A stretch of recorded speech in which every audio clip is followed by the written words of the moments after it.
Hello दोस्तों, स्वागत है आप सभी का आपका अपने चैनल बेसिक नॉलेज में। तो कैसे हैं आप लोग? आशा करते हैं मस्त है, स्वस्थ है, पढ़ाई बहुत ही जबरदस्त चल रही है। जी हाँ दोस्तों, आप सभी का लगातार कमेंट आ रहा है, सर सोशल साइंस का सब्जेक्टिव क्वेश्चन लाइए, सोशल साइंस का सब्जेक्टिव क्वेश्चन लाइए। तो दोस्तों आप सभी के लिए हाजिर जो है सोशल साइंस का टॉप इंपॉर्टेंट क्वेश्चन दोस्तों कई बार पूछा गया है।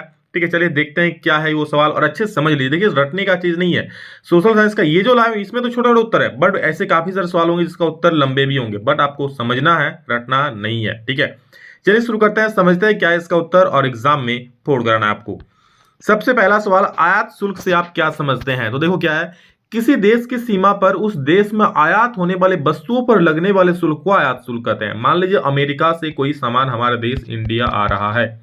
ठीक है, आप मान लो अमेरिका से कुछ बिस्किट ला रहे हो, ठीक है, बिस्किट ही है क्योंकि बिस्किट आपको पसंद है, ला रहे हो हमारे देश में। अब इस अमेरिका से लाओगे तो हमारे देश में दोस्तों जहां पर सीमा हो तो वहां पर आपको टैक्स देना पड़ेगा लाने के लिए, तो उसको बोलता है आयात शुल्क। तो ये चीज मैंने लिखा है क्या, किसी देश की सीमा पर उस देश में आयात, आयात मतलब आने वाला कोई जो सामान होता है, ठीक है, होने वाली वस्तुओं पर जो टैक्स लगता है, जो शुल्क लगता है, उसे ही हम लोग बोलते हैं आयात शुल्क। समझ गए?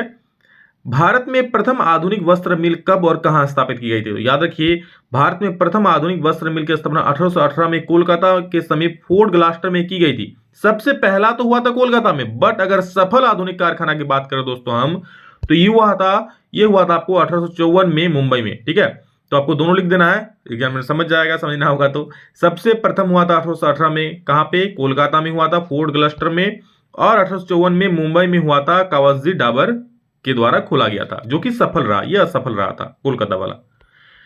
नेक्स्ट क्वेश्चन है, भारत में झूम खेती के लिए, देखिए सारे क्वेश्चंस आपका सारा हिस्ट्री, सिविक्स, उसका इकोनॉमिक्स एंड उसके बाद आप लोग जियोग्राफी, सभी से मिक्स क्वेश्चन है, क्योंकि एग्जाम में तो सभी प्रकार के सवाल पूछेंगे ना।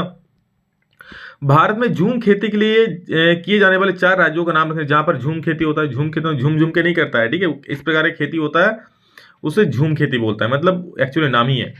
तो 4 राज्यों के नाम है क्या क्या? असम, अरुणाचल प्रदेश, नागालैंड तथा मणिपुर। आप लोग कमेंट में बोलना झूम खेती क्या होता है, कमेंट में जरूर बोलना। तो क्या क्या? आसाम में, अरुणाचल प्रदेश में, नागालैंड में तथा मणिपुर में कैसा खेती होता है? झूम खेती किया जाता है। भारत में दलीय व्यवस्था किस प्रकार की है दोस्तों? भारत में दलीय व्यवस्था किस प्रकार की है? तो देखो, भारत में बहुदलीय शासन व्यवस्था है, जिसमें क्षेत्रीय दल से लेकर के राष्ट्रीय दल तक आते हैं। दलीय व्यवस्था किस प्रकार? भारत में कितने दल है भाई साहब? गली मोहल्ले में आपको दल मिल जाएगा, राजनीतिक दल नहीं मिलेगा। तो क्या बहुदलीय शासन व्यवस्था है भारत में? अनेक दल है, गिन के खत्म नहीं कर पाओगे। राष्ट्रीय दल मिलेगा, लोकल दल मिलेगा, घर का दल मिलेगा, मतलब घर का दल नहीं मिलेगा, मतलब बहुत सारे दल होता है यहाँ पर भारत में, राजनीतिक दल। और जिसमें क्षेत्रीय दल मतलब आपके लोकल के दल से लेकर के राष्ट्रीय दल तक भी आते हैं, जैसे भाजपा हो गया, कांग्रेस हो गया राष्ट्रीय दल पे।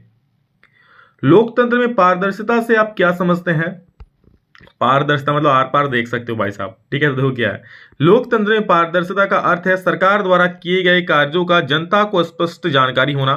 ठीक है, लोकतंत्र में पारदर्शिता क्या अर्थ है? सरकार द्वारा किए गए कार्यों का जनता को स्पष्ट जानकारी होना। सूचना का अधिकार कानून लोकतंत्र में पारदर्शिता को और भी सफल बनाता है। क्या बोल रहा है कि पारदर्शिता का क्या अर्थ है कि सरकार द्वारा किए गए कार्य, जो भी सरकार कार्य कर रहा है, कहीं पर पुल बना रहा है, कहीं पर घर बना रहा है, कहीं पर रोड बना रहा है, उन कार्यों का जनता को स्पष्ट जानकारी होगा कि भाई साहब सरकार ने यहां पर एक पुल बना दिया, पुल में कितना खर्चा हुआ, ठीक है, एक तालाब बना रहा है, तालाब में कितना, स्पष्ट जानकारी होना, इसे ही लोकतंत्र में पारदर्शिता बोलते हैं। और ये कौन संभव करता है? ये जो सूचना आरटीआई का अधिकार है, सूचना का कानून, वो इसको बिल्कुल सफल बनाता है। ठीक है, आप कोई भी जानकारी चाहो तो लिख सकते हो। आपके बगल में अगर कोई पुल बना है, उसमें कितना खर्चा हुआ है, आप आरटीआई डाल करके ले सकते हो।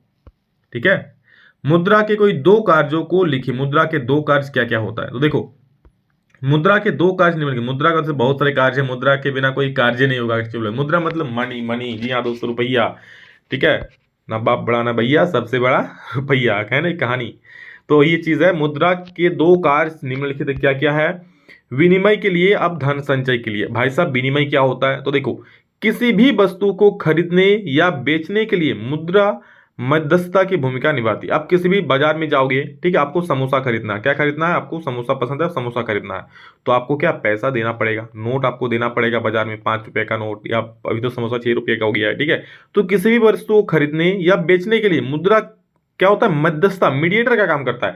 ऐसा थोड़ी है कि आपके घर में चावल हो रहा है, चलो जाके चावल समोसा दुकान वाला को दे दिया, आपको समोसा मिल गया। ऐसा पहले होता था, लेकिन इसके बीच में कौन आ गया? मुद्रा आ गया, मनी आ गया। भाई साहब मनी लो, मनी दो, ठीक है। इस समोसा वाला क्या बोलेगा, तुम हमको पैसा दो तभी हम समोसा देंगे।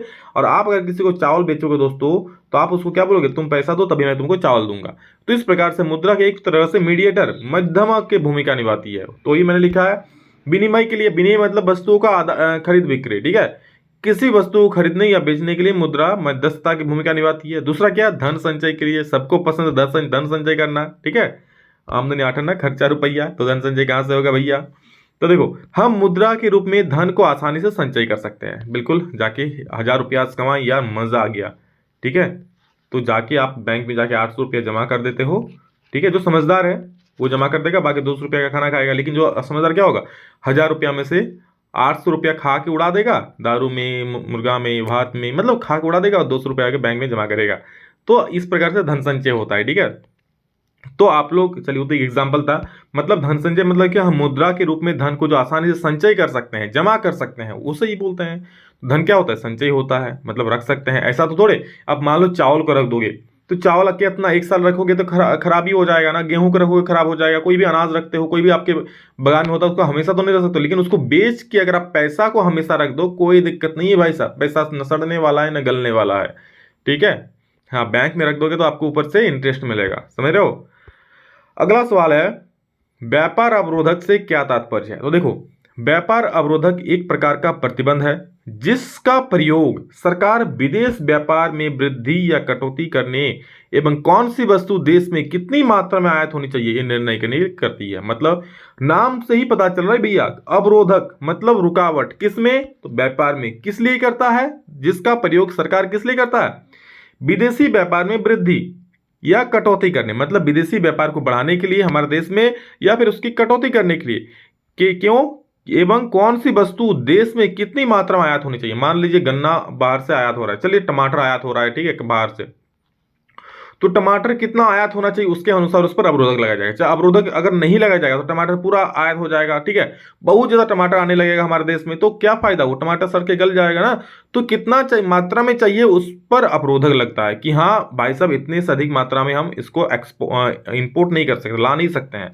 तो ये चीज लिखा हुआ है कि व्यापार अवरोधक एक प्रकार का प्रतिबंध है। अवरोधक मतलब प्रतिबंधी होता है, जिसका प्रयोग सरकार क्या करता है, विदेशी व्यापार में वृद्धि या कटौती, वृद्धि या कम करने के लिए करता है।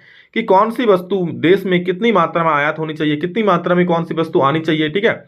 यह निर्णय करने के लिए करती है। ज्यादा नहीं आ सकता है, कम भी नहीं आ सकता है। तो एक अगर ज्यादा आ रहा है तो उस पर अवरोधक लगा देगा, भाई साहब इससे ज्यादा आप बाहर से सामान नहीं मंगवा सकते हो। तो यह व्यापार अवरोधक मतलब एक प्रकार से व्यापार पर अवरोध उत्पन्न करना, रुकावट उत्पन्न करना। सरकार को जितनी चाहिए उतना माल वहां से आयात करेगा, ठीक है। तो ये दोस्तों इंपॉर्टेंट 7 सवाल, आगे और भी चाहिए। अगर आपको इस प्रकार का वीडियो कैसा लगा कमेंट करके जरूर बोलना, और सभी दोस्तों को शेयर जरूर करना। जी हाँ दोस्तों, बोर्ड एग्जाम में अगर अच्छा नंबर लाना है तो चैनल को सब्सक्राइब जरूर करना है, और बोर्ड एग्जाम में पढ़ना है तो पढ़ना है, समझ रहे। तो बस मेहनत कीजिए, हर एक आपका जो सपना वो सफल जरूर होगा। बस आज मेहनत कर लो अपने कल के लिए। चलिए दोस्तों, लव यू ऑल, मेरी सारी शुभकामनाएं आप सभी के साथ है। एग्जाम बहुत बढ़िया जाएगा, बस इसी प्रकार से पढ़ते रहो।